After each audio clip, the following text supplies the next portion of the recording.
3 common manifestation mistakes you don't want to make. In this video, I'm gonna go over 3 very common ones that I see and hear people in the collective really struggling with. And I hate the cheesiness of mistakes you don't want to make. It just sounds so cheesy, but it's consideration and tuning into, am I actually doing this? Because the manifestation process is meant to be fun and for you to enjoy it. So if you're stressed about manifesting and you're scripting and it's like out of, I have to do this, and like fear and worry, that is not the energy to be in. So number 1 is don't let your desire become your demise. When you are feeling frustrated and angry or stressed that it hasn't happened, and not in the excitement, the openness, the receiving to allow your desire, whatever it may be, tune into what desire and parallel this to what you're calling in, desiring to feel or experience, have or hold. How I define manifesting is taking responsibility as a co-creator in your life. So we don't want to co-create through frustration and stress and worry. So the antidote to this is divine timing. Allowing and trusting that your desire will manifest, come into fruition in divine timing. So for example, love, your partner, your person. If you're in your 30s or even 20s, or it doesn't even matter what age range you're in, and you're like, I've been waiting for this person for so long, and now you're becoming impatient and frustrated. Well, in the gap of where you are and having and holding that manifestation, this gap here is so potent for wisdoms and lessons and insights and growth of your human. For your human to grow the bandwidth and capacity to actually have and hold that relationship and love you desire. So in this window, tuning in, is there anything within me I'm meant to learn here, be here? If you're becoming impatient, it's patience, it's resiliency, it's trust. And that is so powerful for your human. It's as if our desires come with codes to support our human journey. And if we don't have patience, trust, self-belief within ourselves, within a connection to the divine, if that is something you're aligned to and is important to you, this gap in this window of your desire manifesting and coming into fruition is so powerful to grow that. You may, if for example with love again, if you have anxious attachment style or you're very codependent, your energetic match to your person, your most divine relationship, you're not yet a match to that person. So that healing, the growing of clearing those past ways of being in a relationship, or heartbreak of, well, I desire the person, but there's no one good left and I'll never find my person. Okay, well, that, clearing that narrative, that story, there's so much to tune into at this time. It could simply just be patience. Cultivating the patience, building the patience. It could be growing yourself to hold that love. But when you trust in divine timing, that wave of relief and openness that comes in versus this contracting feeling of it hasn't happened yet, why isn't it happening? Don't let your desire be your demise and not let you enjoy your present day and be grateful for what you do have and open to what is to come. So number 2, you're blinded by your desire. So this happens when love keeps coming up. So if you have this desire for love and a person comes into your life and you're just so blinded by your desire of love, you're like, this is the person, this is it, and because you're so blinded by your desire, you're not seeing that you're settling or they're not fully your match. And some relationships come into our life to grow us to the relationship we're meant to have. And there's an expiration on the relationship. And this is not a bad thing. This is great. This is good for your human, and you were meant to grow through that relationship and that experience on both parties.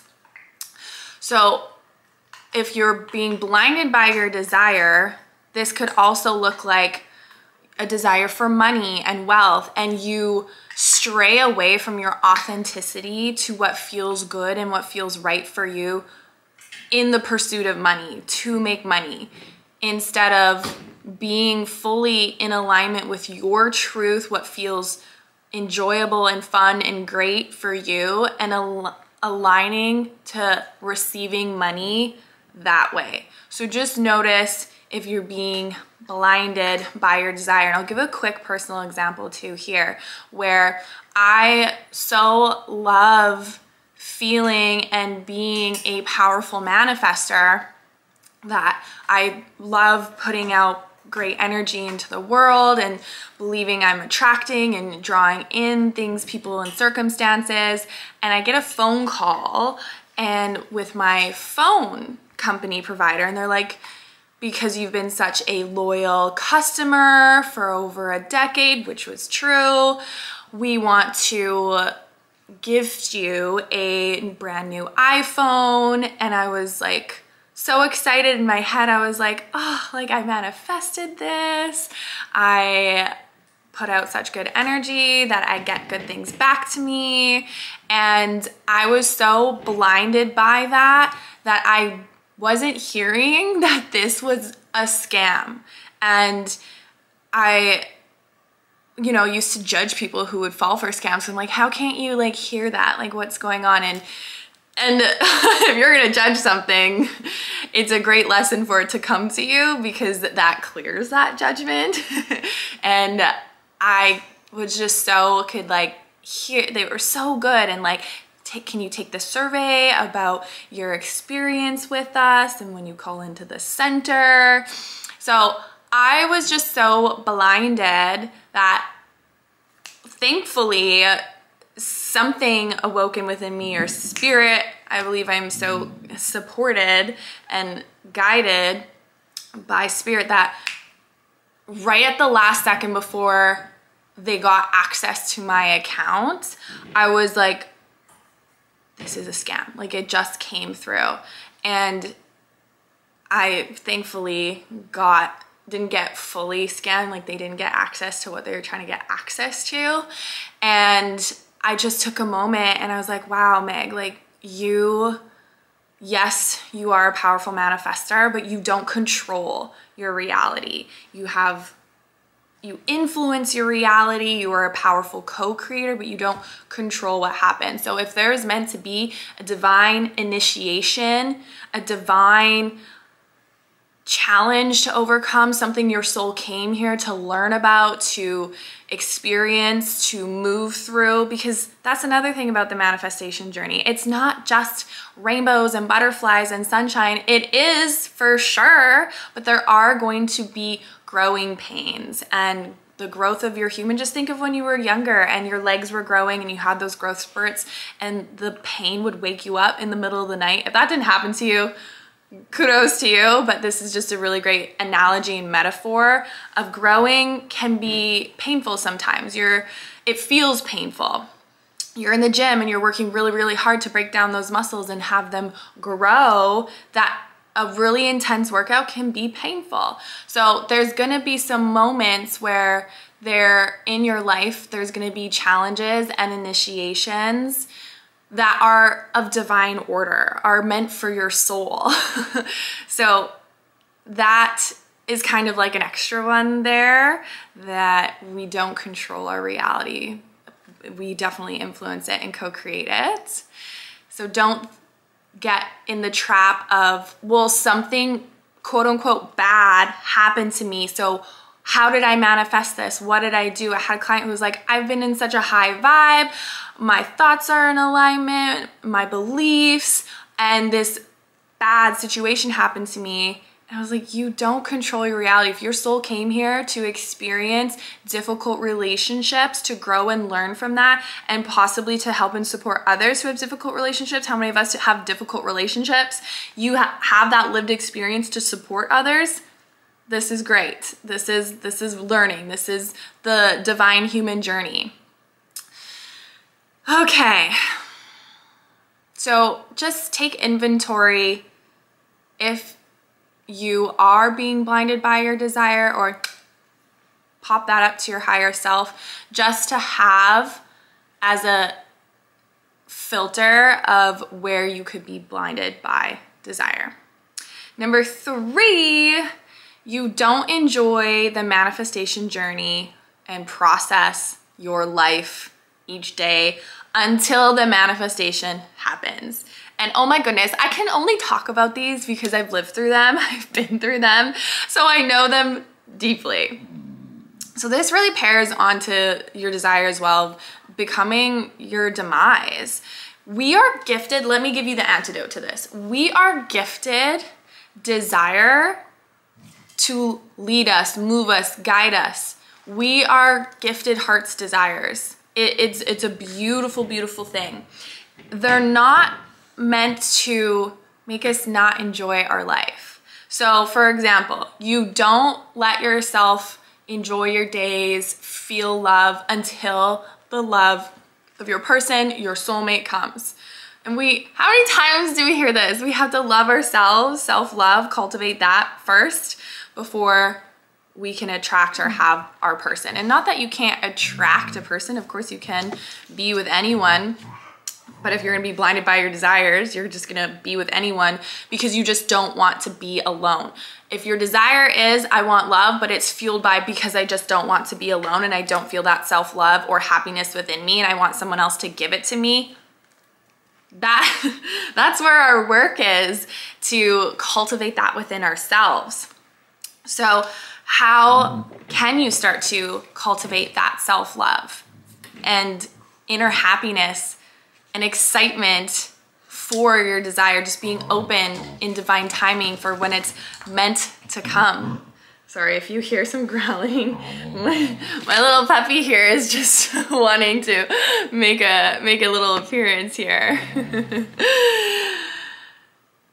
Another example is you don't feel, this one is really big for me, you don't feel joy or excitement or successful until you have the quote unquote success. So the antidote here really was defining Indy, can you not? I'm talking to the people, to the soul scribers that desire and need to hear this. Thank you. Look how cute he's being. He's like, what? You're talking to who? Well, I had to redefine my definition of success. Success is doing it. Success is creating. Success is showing up. Success gets to evolve in each stage of my journey. If I was just like, success isn't until I have 100 YouTube subscribers and 200 comments and da da da da da, I will feel in lack. I will feel in unsuccess. I don't even know if that's a word. I will feel just not good. And this actually was so hard on me when my definition was so huge of success that it knocked me off my feet. Like I would just be in bed for a really long time. I couldn't bring myself to actually move because my definition of success and not being there yet was so far that it made me feel so bad about myself and so not excited about life. Feeling like I had no passion, no purpose. So when I started to really shift this, that I get to feel successful now. I get to enjoy life now, enjoy the journey, enjoy the process. How many times do we hear this? But it's just words. It really has to be embodied. And When you commit and devote to actually allowing yourself and giving yourself permission to feel the love, feel self-worth, feel successful, feel impactful, the things that you think your desire will give you, allowing yourself to feel that now, even if it's just a small degree, and allowing that to amplify and expand each and every day, it is so, like a breath of fresh air. Like, you're living your life, you're in the present and allowing yourself to enjoy your life. You can fill up on your own inner resources now. We always think, when I get the thing, the person, the thing outside of me, I'll feel what I want to feel inside. Well, what do you think that outside manifestation is going to give you? And start to allow, just allow. I allow myself to feel successful now. I allow myself to feel impactful now. I allow myself to feel joy in my present. I give myself permission to enjoy the journey, to enjoy the process. I am worthy to feel joy each day. So those are 3 common manifestation mistakes. I trust these insights will support you on your manifestation journey. Comment below a top manifestation insight or a tip. I love reading comments. Your comment, you have no idea who could impact and support in their day when they read it. Setting the highest intentions, trajectories, outcomes for you. Till next we meet. Mwah. Bye, Andy.